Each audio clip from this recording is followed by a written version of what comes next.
Traveling is known to be one of the most expensive hobbies out there. With flights, Airbnbs, and entertainment, being a digital nomad can come at a high cost. I became a digital nomad when I was only 18, obviously not with a lot of money. We'll save that story for another day. But today I'm going to teach you how to become a digital nomad on a budget. The largest spending category in American households is housing, so we'll start there first. The first place where I stayed for a few months when I was 18 was London, where the average nightly cost of an Airbnb is $230. That would be almost $7,000 per month, which is pretty expensive if you ask me for rent. So there are a couple things we'll focus on to bring down your housing costs, and then a couple extra methods in case you're really on a budget. Number one is location. Obviously, if you're in a lower cost of living country, housing is not going to be as expensive. General areas for lower cost of living but decent quality of life are Latin America, Eastern Europe, and Southeast Asia. Number two is duration. On Airbnb, you'll save a lot if you stay more than 28 days in one place. The truth is, you probably don't want to move faster than that anyway. You'll burn out pretty quickly. Keep in mind, this isn't just a 2-week vacation you're going on. You're kind of living a semi-normal life, still working, still doing all the same things you do in your country, just in another country pretty much. A huge mistake people make at the beginning is trying to move super quickly, get through like 12 countries in a month, and you pretty much just end up burned out. Usually this is a lifestyle that people want to live for at least a couple of years. So relax, enjoy each location, and you'll save a lot more if you're staying in each place, as I said, more than 28 days. If you're taking this a step further and you're staying for 3 months, 6 months, 12 months, you'll be able to get an even better discount by going to the host directly. Airbnb pockets a good amount of what you pay, so when you pay the host directly, you get to save quite a bit.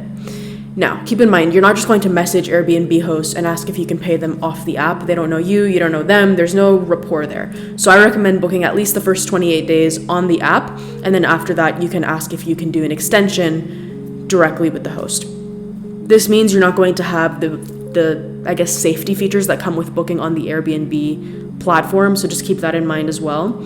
I have only once paid off the app, and it's because I was staying at a place that wasn't hosted by just one person. It was kind of like a whole travel agency, so it felt like it would be pretty safe to book with them directly. Other methods, if you're on a really tight budget, would be number one, just renting rooms instead of full apartments on Airbnb. I don't know about you guys, but for me personally, I work on my laptop. I need space to work, so this wouldn't really work for me. But if that's not the case for you, you can just rent rooms, you'll save a lot.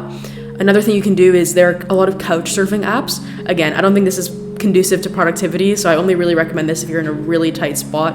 Most digital nomads, we're working quite a bit, we need our space, but let's say, I don't know, you like working at co-working spaces instead, or coffee shops, whatever it is, then this is a method you could use, again, if you're on a really, really tight budget. So I'm going to show you how to find an inexpensive Airbnb step by step on my screen. So we're looking at Chiang Mai. Very inexpensive destination to go to. I just want to show you any month. It's not for a specific date, so we're going to go flexible month. Obviously for you, you're going to set the dates that you want. And we'll search. Number one is filters. We're looking at an entire home. As I said, with a room, you can definitely save a lot more, but I think a lot of us as digital nomads, we're working from home, so I think we're going to want the entire space to be able to work, have a separate space from where you sleep, all those different things. So we're going to set for $500 per month. Don't worry, we can get it even lower than that.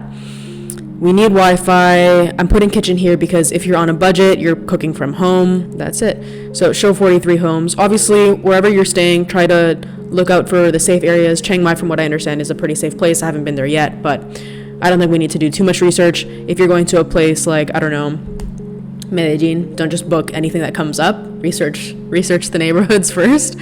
But here we go, Chiang Mai. So we're gonna start looking. We want to see some decent reviews. This one only has 3 reviews, but it's 5-star.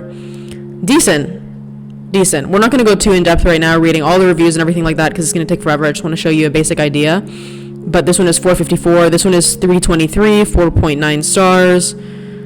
Pretty decent. It looks like you have 2 beds, space to work. Awesome. So I'm going to look at that price there, which is 323 Canadian dollars.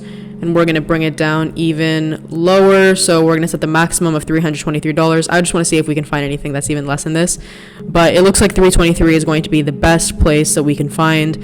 This one, I mean, there is a place, but this place doesn't look very nice to me. I feel like I wouldn't be able to be productive in here. It just looks very dark, but hey, if you're on a budget, you can go as low as you need to. You can go for a room. You could probably find a room for less than $100 per month in Chiang Mai if you are really in a dire situation. But in our case, we're going to go for this one, 323 Canadian, which is going to come out to $239 US. So there you go, 4.9 star Airbnb for only $240 US per month. That's excellent. And that's in Chiang Mai. I don't know if you guys have heard of Chiang Mai. I mean, it's a very popular digital nomad destination, so you probably have, but look how beautiful it is. So let's move on to our next category. I think the part of traveling full time that people think is going to be very expensive is all of the flights. And I definitely understand that because those costs can add up and truly be very expensive.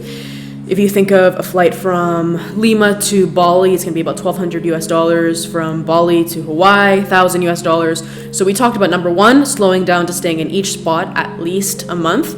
But even in that case, you'd be spending about $1,000 per month on flights. With better planning, we can bring these costs way down. So let's use you, viewer, as an example. You live in New York. You want to go live in Southeast Asia. You're going to make a list of all the places where you want to go in Southeast Asia. So maybe it's, I don't know, super typical places like Bangkok, Chiang Mai, Bali. First off, we're going to slow way down. You're going to stay in each place as long as you can. So you're going to do 90 days in Bangkok. You're going to do 180 days in Bali, I believe you can do, and then another 90 days in Chiang Mai. Flight from New York to Bangkok, let's see. New York to Bangkok is about $460 US. Bangkok to Bali, $95 US. Bali to Chiang Mai, $110. So over a year, you spend $665 on flights, which is $55 per month. Super reasonable, huge change from what we talked about with the $1,000 per month flights. Then the next year, you decide you want to spend some time in Europe, you go over to Europe, and you do the same thing. Kind of hop around between neighboring countries. As long as you're not flying from one side of the world to the other side of the world to the other side of the world every month, or even every couple months, it's not really ideal, you're going to save a lot of money on flights. One small quick tip to make a little bit of a difference as well is you can use a site called Skyscanner. They just have cheaper flights pretty much. So sometimes you're going to have to do more connecting flights or whatever it is. But again, this is a tip if you're really, really on a budget. Keep in mind that when it comes to transportation, you're going to be saving a lot by being a digital nomad. You're not going to be paying for a car, auto insurance, gas. As long as you're living in a pretty walkable city, your transportation costs are going to be very low. Meanwhile, in the average American household, transportation is the second largest cost. Second cost, transportation out of the way, only $55 per month. Final section we'll cover today is food and entertainment. In a city like Chiang Mai, food on average is about $180 per month. It's pretty low. I could bring that down even lower for sure, just cooking at home. So you can keep food costs pretty low, and then altogether, let's chuck in an extra $15 for entertainment. You're at a $400 per month budget. Keep in mind, this is very much a shoestring budget. You have just the bare minimum. You can definitely add more. So we were able to bring our monthly costs of a digital nomad below $400, including a full apartment, flights, food, entertainment, anything that you need to pay for, okay? If you want to maybe go on more little weekend trips or you want to dine out sometimes, whatever it is, let's say you add an extra $200 to that, 600 USD. That's still probably a lot less than you thought it costed to be a digital nomad. So if you were thinking that this lifestyle was a far-fetched dream, I hope this video helped you realize that it's actually very realistic, even with an extremely tight budget. If this video was helpful for you, don't forget to leave it a like, subscribe if you want to see more, and I'll see you next Sunday.